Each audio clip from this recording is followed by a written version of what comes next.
Сайн байцгаана уу? Та бүхэндээ өнөөдөр Events app-ыг ашиглан статистик хэрхэн илгээх талаар заавар та бүхэнд өгье. За энэ хүү статистик болохоор Есүс киног бас Есүс кинотой хамаатай богино хэмжээний бас бүрийн хэмжээний кино гаргасны дараа та статистик бүглэгтөө энийг явуулдаг байгаа. За тэгэхээр хэрхэн хэрэглэх вэ? Events app гэдэг юу вэ гэдгийг эхлээд би тайлбарлах хэрэгтэй баг. За энэ маань болохоор киног үзүүлсний дараа мэдээлэл амжилттай илгээх, иргэн харах боломжтой. Бас үзрийн талаар мэдээллийг интернет хүү үед бас илгээх боломжтой. Илгээсэн мэдээлэл маань дэлхийд даяар болж байгаа буцад дататай нэгдээд ирээдүйд зөв шийдвэр гаргахад маань тусалдаг ийм ач холбогдолтой байгаа. За жишээлбэл та дэлгэснээр харж байна. Таиланд улсад яг одоо үзрүүд ямар мэдээлэлтэй явж байгааг харж болно. Тэгэхээр ирээдүйд таны өгөх мэдээллүүд маань яг ингэж Монголын орон нутаг даяар иймэрхүү байдалтайгаар үзэгдэж байна гэдэг нь яг энэ шиг харагдах болно биднэрт. За мөн хүснэгтэн байдлаар мэдээллүүд бас биднэрт ирэх болно. Хин хаанаас ямар төхөөрөмжөөр ямар киног үзүүлээд тэгээд биднэрт үлдээсэн контактууд нь бүгдээрээ ингэж харагддаг. Тэгэхээр таны өгж байгаа мэдээлэл бол маш чухал байна. За яаж хэрэглэх вэ? За эхнээд та профайл үүсгэх ёстой. За тэгээд шинэ үйл ажиллагаа буюу үзүүрийг та үүсгэнэ. За мэдээлэл илгээнэ гэсэн. Ийм дараалалаар явна. За мэдэх хэрэгтэй нэгэн чухал зүйлсүүд байгаа нь болохоор аппликейшн анх удаа хэрэглэхийн өмнө интернеттэй орчинд апаа татаж аваад байршил тогтоогчийг нээх ёстой. Ингэснээр таны интернет хүү үед ч гэсэн GPS-ээр чинь таны ерөнхий байршлыг олоод жишээлбэл Архангай аймгийн Тариат сум гэдэг ч юм уу тий. Тэгэхээр ийм байршлыг мань олж үсгдэг байна. За интернет профайл үүсгэхэд мань хэрэгтэй яагаад тэрнээс хоошоогоо интернет хүүээс байж болтгоо. За профайл нь болохоор үзүр шийдвэр гаргасан тоон мэдээлэл, фото зураг гэрчлэлийг илгээж байгаа хүн бас багийг илэрхийлдэг. Ямар төхөөрөмжийг хэрэглэснийг бас харуулнаа. За нэг удаа үүсгээд цаашид олон удаа ашиглаж болно. За нэг төхөөрөмжийг ашиглан нэгээс олон хүн мэдээлэл явах боломжтой гэж байна. Тэгэхээр одоогоор бол цүнхтэй төхөөрөмж ба том цүнхтэй төхөөрөмж гэсэн хоёр төхөөрөмж үүдэг. За үзүр үйл ажиллагаа гэж ямар юуг хэлж байгаа гэвэл нэг ба түүнээс олон кино нэг бүлэг хүмүүст нэг зэрэг үзүүлж байвал тэр нь үзүрээ гэсэн. Жишээлбэл хамгийн түгээмэл тохиолдол нь Монгол гэрт та 10 хүнийг цуглуулад Есүс киног нэг дор бүгдийг суулгаж агаад нэг удаа үзүүлж байвал тэр нь нэг үзүрээ гэж тоологдно. Мөн та өөрийнхөө гар утсан дээрээс богино хэмжээний киног нэг хүнд эсвэл хоёр хүнд нэг удаа үзүүлээд дуусчихвэл тэр нь бас нэг үзүрт тооцогдно гэсэн. Тэрнээс биш одоо бүлэг хүмүүст 20 хүнд үзүүлээд 20 үзүр үйсэн гэх юм бол энэ маань буруутай болчихж байгаа. Тэгэхээр та энийг анхаараарай. За тэг үзүр бүрийн дараа тухайн газар зүйн байршил мэдээллийг явуулдаг учраас яг түрүүний Таиландын юм шиг бөөрөнки дотор яг Монголын аймаг сумуудын мэдээллүүд яг ийм бөмбөлөг хэлбэртэйгээр томорч харагдана. За үзүрийн мэдээлэл интернетгүй орчинд ч явуулж болно. Энэ юу вэ гэвэл интернетгүй байгаа ч гэсэн таны мэдээлэл бөөгнөрч жагаад яг интернет холболт ирэх үед цаашаа дамжуулдаг байгаа. Тийм учраас та заавалжгүй интернет орохыг хүлээх бас шаардлагагүй байна. За үзүр бүрийн дараа нэг л удаа мэдээлэл явуулахад болно. Багийн чин гишүүд event app суулгасан бол ярилцаж тохиролцоод нэгнийгээ статистик бүгэлдэг хүн болгоод түүнийгээ бүглүүлээрэ. За одоо бүгдээрээ яаж компьютер дээрээс статистика бүглэх талаар би танаас зааж өгье. За бидний санал болгох браузер болохоор Safari эсвэл Chrome аль аль нь байж болно. За тэгээд статистик хийх мэдээллийн сайт маань mp4.events гэсэн ийм сайт байгаа. Юу тийм чиглэлд аваарай. За mp4.events гэж орох үед шууд автоматар My Digital Workspace гэсэн ийм сайт руу үсэрнэ. За энэ бол англи хэл дээр байна. Та энэ дээр зүүн дээр байгаа сонголтуудаас монгол хэлийг бас сонгож болно. За англиараа бас бүгсэн ч болно. За энэ дээр та үзүр бүгэлж байгаа хүний мэдээллийг та оруулна гэсэн. Жишээлбэл ангараг. За тэгээ та холбоо барих хэрэгслээ заавал бичээрэй. Утас, имэйл, WhatsApp, Line. За миний бодлоор бол хамгийн их түгээмэл байдаг нь утас болов уу гэж бодож байна. За та утасныхаа дугаарыг бичлээ. За энэ ямар нэгэн байгууллага хэрвээ хандан бүгэлж байгаа бол та ямар байгууллага байсан гэдэг вэ? Та бүглэх хэрэгтэй. Жишээлбэл Монгол Campus Crusade бол хамгийн их бүгэлдэг те. Гэх юм бол та энийг бүтнээр Монгол Campus Crusade гэд бичээрэй. За тэгээд дараагийн чухал юм болохоор та Есүс Христосийн төхөөрөмжтэй юу гэж юм. За хэрвээ та цүнхтэй төхөөрөмж авч явсан бол энийг team гэд төхөөрөмжний дугаарыг та бичих ёстой. Тэр төхөөрөмжийн дугаар маань цүнхэн дээр эсвэл проекторн дээр бичих ёстой байна.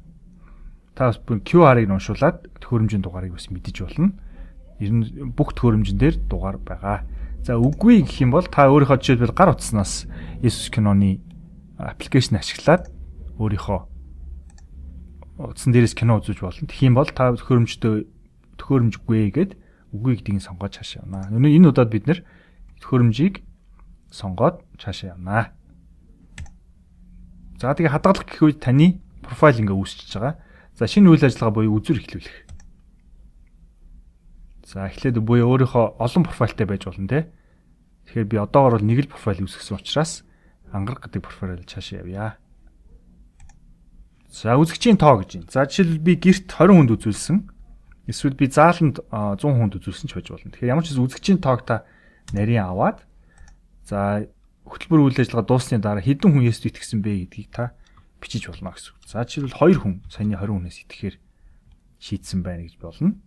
За тэгээд ярьцлага авах хүсэл илгээх гэдэг нь болохоор энэ Есүс итгэхээр шийдсэн хүмүүс дотроос гэрчлэл эсвэл санал хүсэлт байгаа хүмүүс байвал энийг чагтлах юм бол бид нэр эргээд үзүрийг явуулсан хүмүүстэй холбогдоод энд яг юу болсон бэ гэдгийг нарийн ширийн асуугаад бүр илүү их дэлгэрэнгүй гоё мэдээлэл авч болно. Магадгүй та гэрчлэлтэй энэ дээр заавал гэрчлэлээ бичээрэй. Жишээлбэл нэг параграф текстийг та бичээсэй гэж хүсэж байна. За хаана үзүүлсэн, хизээ үзүүлсэн, юу болсон, бодит тэ амьдрал өөрчлөсөн гэрчлэл байна уу гэх хвчлэн та энийг бичүүлэх зүгээр. Жишээлбэл Өвөр Хангай аймгийн тэр суманд 7 сарын 31-нд Их бат гэдэг айлынд үзүүллээ. За эндээс Нанзад гэдэг нэртэй нэгэн эрэгтэй хүлээж авлаа гэдэг ч юм уу. Тэгэхээр энэ гэрчлэлийг та заавал бичээсэй гэж хүсэж байна. За тэг үзүүрийн огноог та тэтэ тэргүй яг зааж өгнө. За хилээ сонгоно. За энэ дээр мэдээж Монгол. За энэ дээр англиар бичих юм байна. Монголын халах гэдгийг сонгоно. За одоогор л энэ бид нар жоохон алдаа гарсан энэ нэг уугаржин монгол хэлээр хойно бичсэн байна. Гэхдээ халахыг нь та заавал сонгох хэрэгтэй шүү. За ямар медиа төрөл вэ? Бүрэн хэмжээний кино үзүүлсэн. Ямар кино үзүүлсэн бэ? За Есүс кино үзүүлсэн. За байршлын хувьд бол та өндөр наривчлал, бага наривчлал гэснээр хоёр сонгож болно. Өндөр наривчлал бол бүр одоо тэр сумын тэр баг хүртэл нарийн гардаг.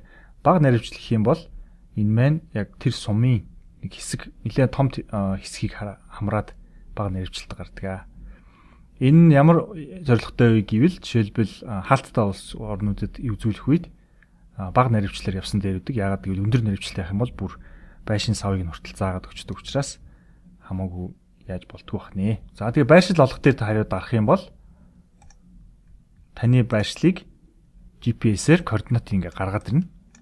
Тэгэхээр энэ ирээдүйд биднэрт бүр нарийн гаргаад тэр тухайн үзүр үзсэн төрний нанжид гэдэг хүнтэй эргээд холбогдоход биднэрт хэрэг болтгоо.